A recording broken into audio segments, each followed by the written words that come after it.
Hello, and welcome to Counseling Theories, Episode 3, Existential Theory. My name is Dr. Amber Hughes. In this episode, I'm going to be talking about existential theory and therapy. Although, as we'll move along, you'll see that there really isn't a whole lot of therapy to go with existential theory. All right, so a little bit about the history. So this theory is super interesting to me, okay? And I'm going to back up a little bit. Because most of my experience has been with adolescents. I got my master's degree in school counseling, and so this theory has always seemed very impractical to me. It's just not something you would use with children. And honestly, I haven't given it a whole lot of thought. However, I remember one of the members of my cohort in particular was really drawn to this theory, and she spent many discussions with our professor talking about the theory and asking her why she couldn't use it in practice. Keep in mind, she was going to school to be a school counselor at the time, and our professor tried to explain that when you're working with kids, they just don't have the cognitive ability to be able to use a theory like this. It's just not where they're at.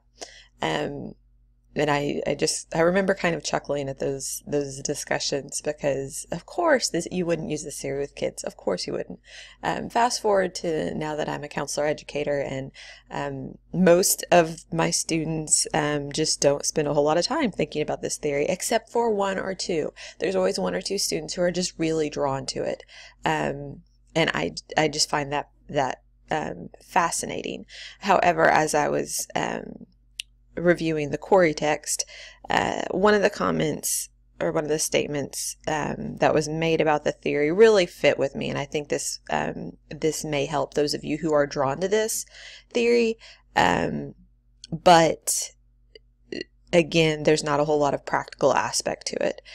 So this theory is best described as a philosophical approach that influences a counselor's therapeutic practice. And so, and that was, that's what I had started telling a lot of the students of mine who were drawn to this. But again, that practical aspect of this theory just isn't there. You may find that this really fits with your worldview, and you may find that this theory influences how you see counseling.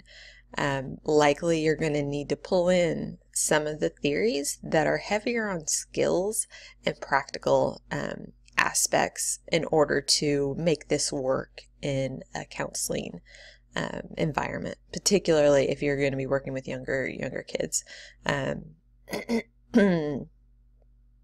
Likely you're going to need, I'm sitting here thinking, likely you're still going to need some heavy influence from other theories as well, especially if you're working with kids. All right, so the history of this theory is that it grew out of World War II. So you had people who were, their lives were just, rocked, right, by this war, by the resulting, the coming home, soldiers who are trying to make sense of what they've done, trying to understand how could things like this have happened to our world, how could things like this have happened to people, to large groups of people, how can we build our lives back together after something like this has happened? How do you move forward from this? So lots of despair and isolation and just some really huge issues. Okay. And this develops separately in different parts of Europe. And while Viktor Frankl has done some work with it, it really didn't, it grew out of philosophy. And so I think that foundation was already there. And that's why it was able to develop separately by different people at about the same time, because those philosophical roots were already there by these well-established philosophers, and so they were drawing from their work whenever they started to put this theory together and apply it to the world of psychology.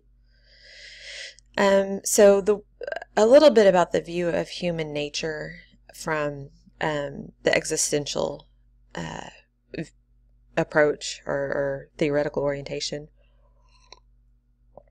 is that we have these existential givens of life, these concepts of mortality, meaning, freedom, responsibility, anxiety, and aloneness as these relate to a person's current struggle. And so according to existentialism, these are things that we all struggle with at some point in our life. We are free and responsible for our own choices and actions. Because of this, it's kind of our place to struggle with these ideas. Okay, and I say struggle because these are huge ideas, and so likely they're not going to, you're not going to come to an easy conclusion about how you feel about any of these. Okay, this theory also says that we are not victims of circumstance because to a large extent we are what we choose to be.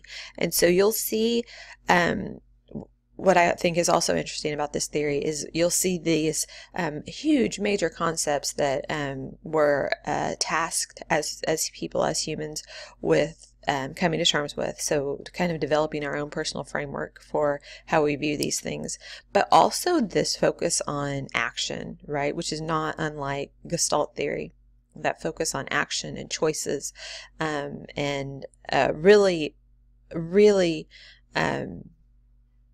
putting the onus on the person, on the client to do something, right? So if you are not happy, if you have anxiety, it's up to you to do something. And according to existentialism, what you would do is work through and make sure that you have a framework for understanding these large issues, if that makes sense. And what's and I say that I've always thought that this this theory is impractical in a lot of ways, but as I go through these different givens of life, and that's what I'm going to do. So with this this presentation, I'm going to focus more on the what of the theory, because again, there's not a whole lot of practice to it. This isn't something that you wouldn't use though. Okay, so I had a professor once who was talking about religion, and how she always thought of religion in her work with as a counselor. She was a school counselor in her work with students, and she said that she especially in working with harder topics like grief, something that really fits well with existential theory. She said that she always preferred for students to have some sort of religious beliefs, because that gave them a framework for understanding something like grief and loss. And that's what this theory really seeks to do, is to give us, or to give our clients, a framework for understanding these large concepts. And religion can play a part in this for sure, but it gives us a framework for our values, our belief system, so all of these things that as counselors we work within, so we're constantly trying to understand where our clients are coming from in terms of a lot of these things. This theory works directly with those things and says, hey, as counselors, in order to help people move forward, we have to help them struggle with these large issues. Okay, I hope that made any sense. Okay, so first, the key elements of the existential human condition. So they're kind of based off of those givens, but a little bit more specific. So the basic dimensions of the human condition include the capacity for self-awareness. Second would be freedom and responsibility. Third would be creating one's identity and establishing meaningful relationships with others. Fourth is the search for meaning, purpose, values, and goals. Fifth is anxiety as a condition of living. And sixth is the awareness of death and non-being. And so these are the things I'm going to go through, these conditions. So first, the capacity for self-awareness. The greater, excuse me, the greater our awareness, the greater our possibilities for freedom. Okay. Which is kind of a big statement. And so first I'm just going to kind of go through what awareness is a little bit more. Awareness is realizing that we are finite, that time is limited, that we have the choice to act or not to act. So again, that focus on doing. That meaning is not automatic, that we must seek it. And that we are subject to loneliness, meaninglessness, emptiness, guilt, and isolation. And so a couple of things that I want to address with this particular element. So first, existentialism can come across as really depressing because there's a lot of talk about death and meaninglessness, isolation, and emptiness, and guilt. But existentialists would say no. Existentialism is really about helping us be happier people because we know that these things exist and we have worked through these things and moved past them. Okay. So I think that's always my first response when I start to read about this theory is, oh my gosh, it's so depressing. We're talking about these horrible things. But it's not, okay? If you're, like if you're fully in this theory, it's not depressing at all. It's just saying, hey, these things happen.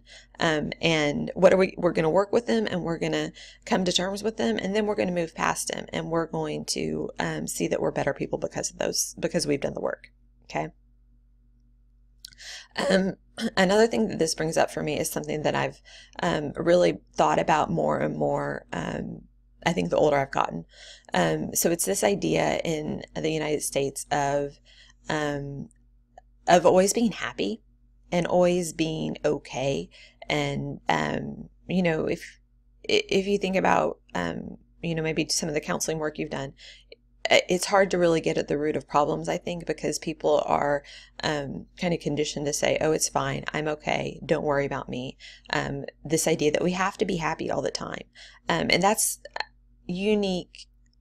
It's not unique to the United States, but it's certainly unique to, I think, our culture. We're not we are, sorry, I'm trying to get my thoughts together. Not everyone believes these things. Okay. And so other cultures don't believe that we have to be happy all the time because we don't. All right. Life is not all roses and sunshine. Sometimes life sucks. Sometimes bad things happen and we're going to react to those things. Okay. And I think existentialism recognizes this. Okay. We're going to feel lonely. We're going to feel meaningless. We're going to feel empty. We're going to feel guilt. We're going to feel isolated. And that's just part of life. What is more important is how we respond to those things, what we do about it, and then how we move past it. Okay. The final thing that I want to talk about in terms of this element is that I think this is something that that it's likely all of you are experiencing as you move through this program. We ask you to do a lot of self-reflection, and a big part of the counseling program, a big part of any counseling program, is increasing your self-awareness. And I don't think whenever you start a program that you realize what this means and how much work you're going to have to do on yourselves and how exhausting that can be. And as you move forward and as you start to become more self-aware, it's not always a good thing. Sometimes it's a bad thing. We start to see things in the world that aren't fair. We start to see things about ourselves that we're not happy with, or that we don't like, or that we feel guilty for. And so this self-awareness, it's kind of a double-edged sword. It's a good thing because it makes us better counselors. It makes us better people. It's a bad thing because it helps us, it opens our eyes to things that maybe we weren't aware of before. And so that's something that I think a lot of you are likely struggling with now. You're seeing, and especially, I'm a first generation college student. And so when I remember, going as I was, progressing through my education, feeling a lot of these things, feeling lonely, feeling isolated because a lot of the people in my family didn't have an education. And it's not just, education isn't just about education, right? It's not just about knowledge. It's not just about learning things. It's about yourself too. That increased self-awareness, that increased knowledge of the world, being able to think differently. That's really what we're trying to do, is help you to think differently, not just know more. And so that, depending on where you're at, depending on where you're from, depending on who you're surrounded by, that can also increase some of these negative feelings as well. But again, I just want to emphasize, existentialism isn't about, oh my gosh, life sucks, these horrible things happen to us. It's about, okay, this is the reality we live in, and I need you to work on these things and then figure out how you're going to move forward from here. Okay? Moving on to the second element, freedom and responsibility, and this kind of ties into some of the things I was talking about as well. We do not choose the circumstances into which we are born, but we create our own destiny through our choices. Freedom implies that we are responsible for our lives, for our actions, and for our failures to take action. And finally, freedom and responsibility go hand in hand, assuming responsibility is a basic condition for change. And so you'll see some of that same language of action, right? Assuming responsibility is basic for change. Freedom implies we are responsible for our lives, for our actions, and for our failures to take action. And we create our own destiny. And so we were born free. Whether or not our circumstances allow us to be completely free is, honestly, it doesn't matter in terms of existentialism. We're born into our situation. We do have the freedom to make certain choices. Those choices may be limited, but we can make them, and it's our responsibility to do so. Another thing I want to mention, and this is not necessarily related to this element specifically, although it brings up a lot of commonalities for me, is reality therapy. So this presentation absolutely is not about reality therapy, but whenever you get to that time where you're learning about reality therapy, you'll see that one thing we say when we talk about reality therapy or emphasize is that it is not a cognitive theory, even though it sounds like one. It really is more of Glasser, one of the developers of it, would call it more of a humanistic theory. And I would encourage you to, as you learn about reality therapy, to also consider some of these elements, because you can see a lot of similarities as we go through existential theory and look at reality therapy. You can see a lot of these concepts are popping up in reality therapy as well. Okay, so again, even though this theory seems really impractical, especially with certain populations, it's definitely served as a basis for a lot of things, and it can work. Not work because, again, it's not really applied. A lot of these concepts can be useful whenever you consider your own approach to counseling.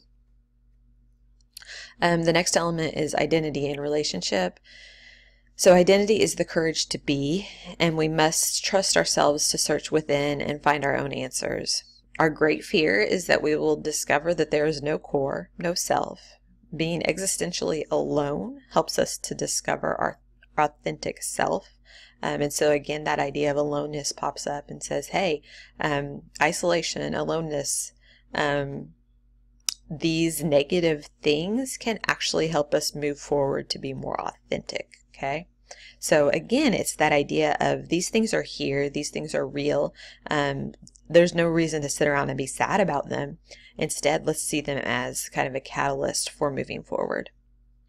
At their best, our relationships are based on our desire for fulfillment, not based on deprivation, which according to this theory, if we're not at a good place ourselves, then our relationships are not going to be positive relationships, basically. So first we have to do our work, do our own work, do our identity work, and then we can establish healthy relationships that are based on our desire for fulfillment, not on something that we are missing. Okay. I think that first of all, identity stuff is really interesting to me as a career counselor. I feel like that's really not, I don't feel that's what's happening. That is what's happening. It's what our field, the field of career counseling, is moving towards. This idea of helping clients create their identity or make meaning out of their lives. This this theory isn't too far off even from career counseling, even though career counseling seems like totally on opposite ends of the spectrum from existentialism, right? But if we think about it, and I talk a lot about this in terms of particularly Appalachia because of the coal industry, right? And so this idea of coal is like the big topic and has been the big topic in terms of our economy, the economy in the area, and then the election and politics and whatnot.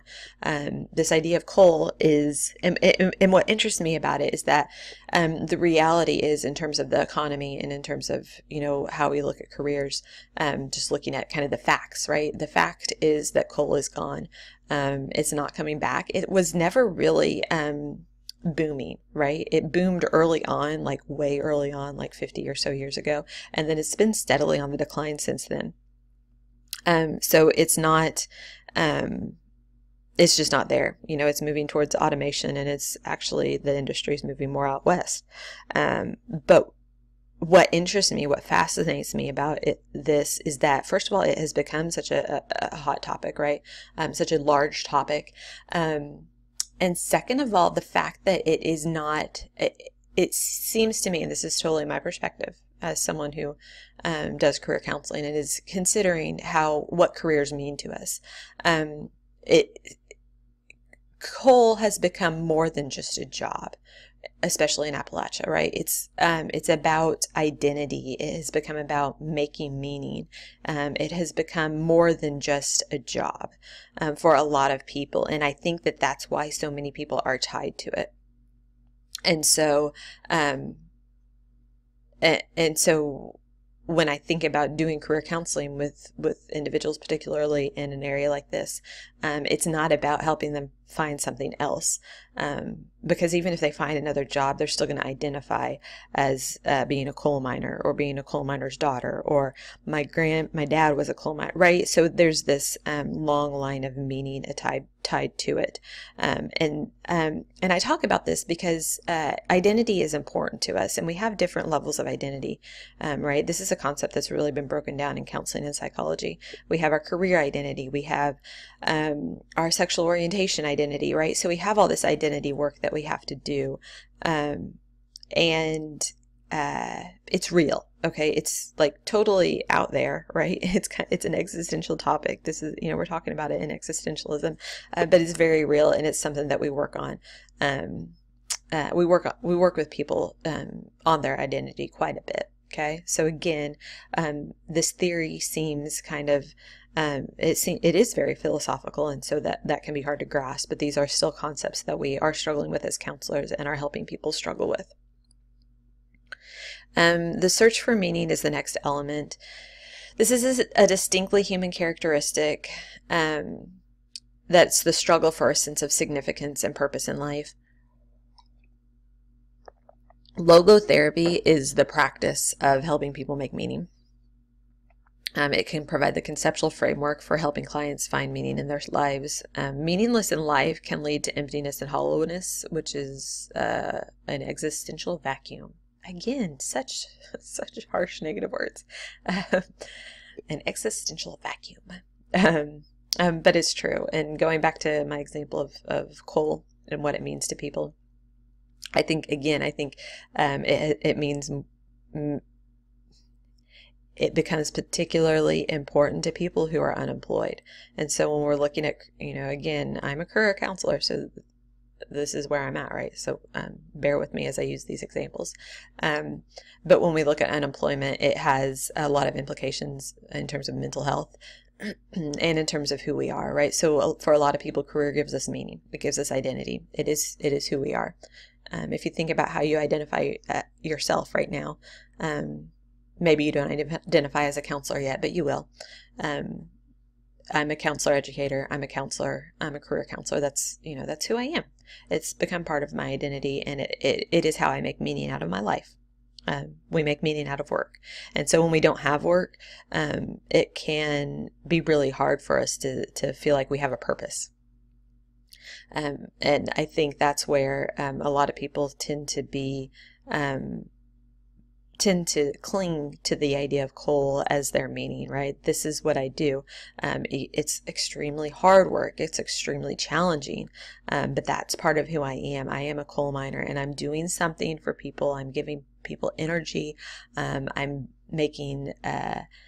I'm providing for my family. I'm doing this very hard work that maybe I don't even like at all. And if I had the option, I would probably do something else happily. But I don't see any other options, because in this part of the country, there are very few industries. So I don't see other options. And so I'm willing to sacrifice for people for the greater good of the country, and for the greater good of my family. And so I think that's part of, another part of the reason why doing meaning work has become so important for career counseling, but also how applicable, as I have talked about how this theory is very impractical, how applicable some of these concepts are to what we do in our day-to-day counseling. Anxiety is, I don't even know what number we're on, one of the other elements.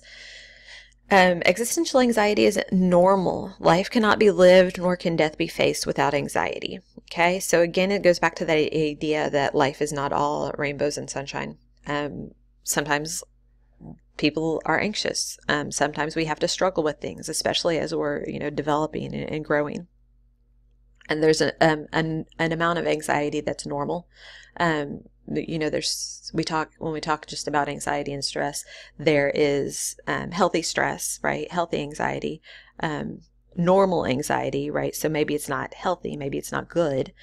So good stress would be the stress we feel before, like you're going to take a test, or if you're an athlete before you're going to perform. That's healthy and normal and positive stress, right? We have anxiety that's normal. So if you are, as you started a graduate program, you felt a certain amount of anxiety, that's totally normal. That's, a huge change, something that was unknown at the time. Neurotic anxiety, however, typically we're unaware about it according to existentialism, is anxiety about concrete things that is out of proportion to the situation. Okay. So if we are feeling anxiety about things that are going to happen anyway, but our anxiety causes us a certain amount of distress, or our reaction is abnormal, that becomes neurotic. Anxiety can be a stimulus for growth as we become aware of and accept our freedom. If we have the courage to face ourselves and life, we may be frightened, but we will be able to change. And so this anxiety, this concept is not unlike other concepts in other counseling theories.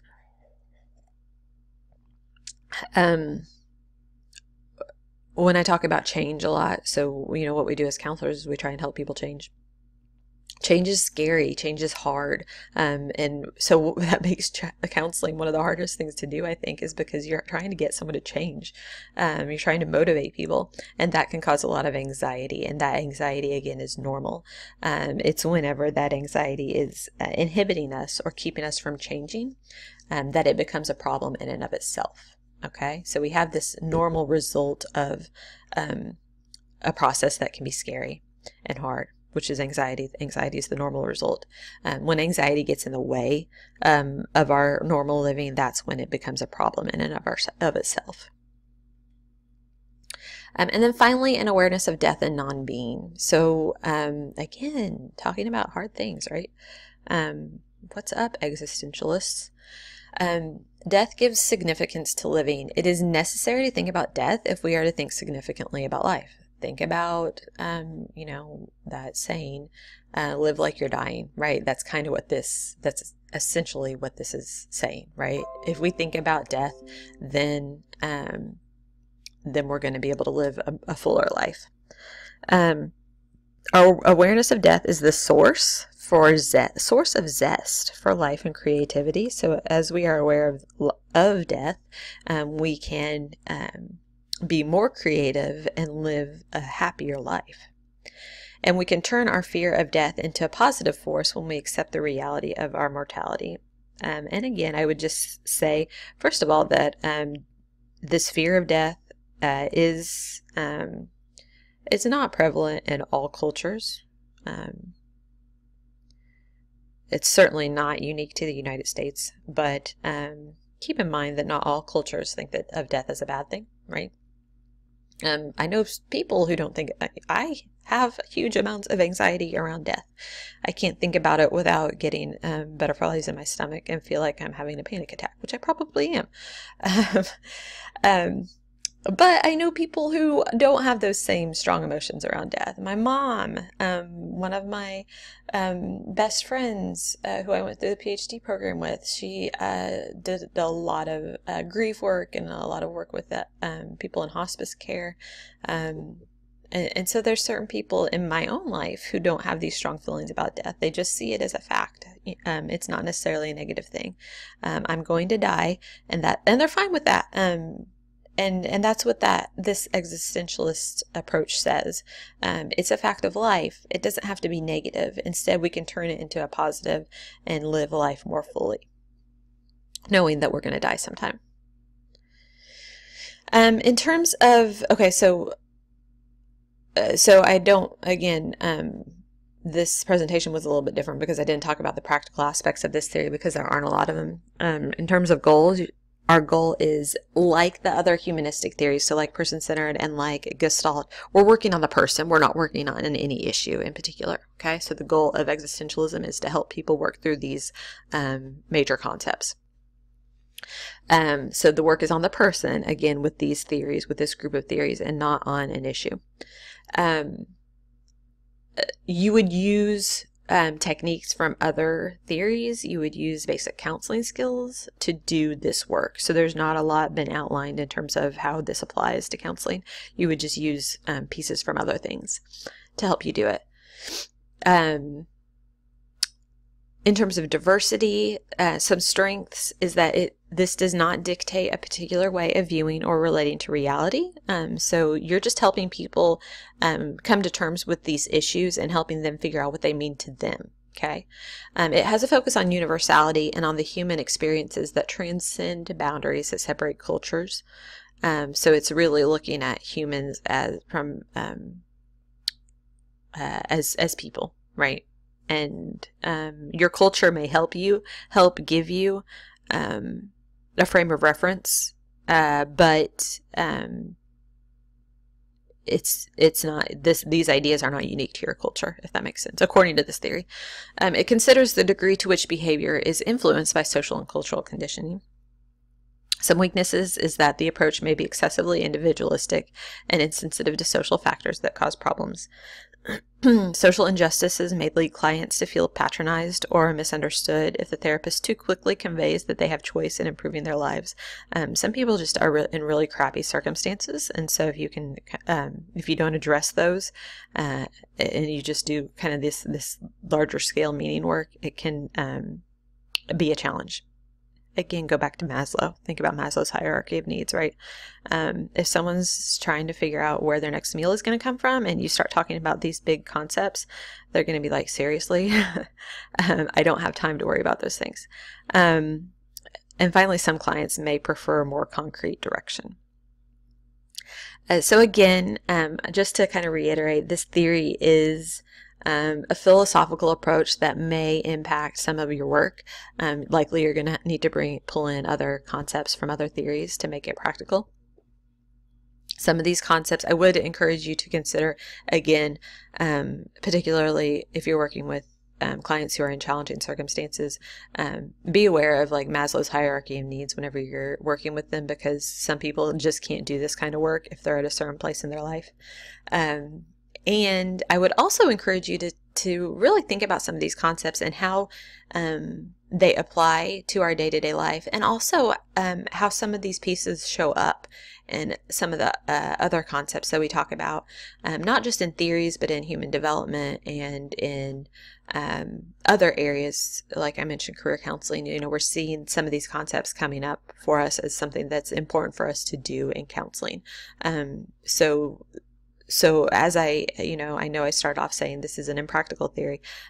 However, a lot of these concepts are not impractical. It's just kind of been our task as counselors to make them practical, right? So this is coming from philosophy, and philosophers think about things. We're the ones who have to do it. So how do we take these concepts and make them doable or workable in our setting with our population?